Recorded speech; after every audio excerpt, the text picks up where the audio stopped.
Kreml'deki bir görüşte Putin ideya ortalığa attı ki bir Kafkas dörtlüğü yaratılsın. Bu dörtlüğün terkibine tabii ki Rusya, Gürcistan, Azerbaycan ve Ermenistan dahil olsun.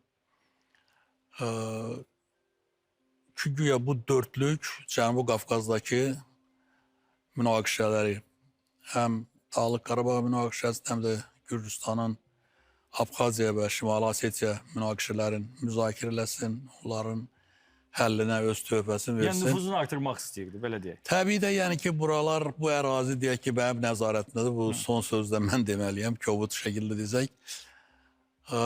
Ermənistan dərhal deyək ki, kəlli razı oldu ki, çoxdan vaxt yetişmiş bir məsələdir, lazımdır.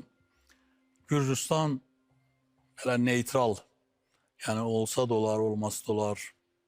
Amma Heydər Əliyev çox kəskin mövqeyin bildirdi ki, o bürokratik qurumlar yaratmaqla milyonlarla insanın taleyinin ortaya qoyulduğu münaqişələri həll etmək mümkün deyil. Əsas məsələ həll olunmasa, bu məsələlər haqqında söhbət aparmaq sadəcə bir abstrakt xarakteri daşıyacaqdır.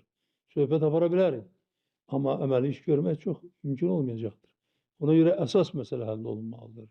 Yəni, sülh yaranmalıdır, işğal olunmuş torpaqlar azad olunmalıdır, Ermənistanla Azərbaycan arasında razılıq əldə olunmalıdır və yerindən yurdundan dərgin düşmüş Azərbaycan vətəndaşları öz yerinə qayıtmalıdır.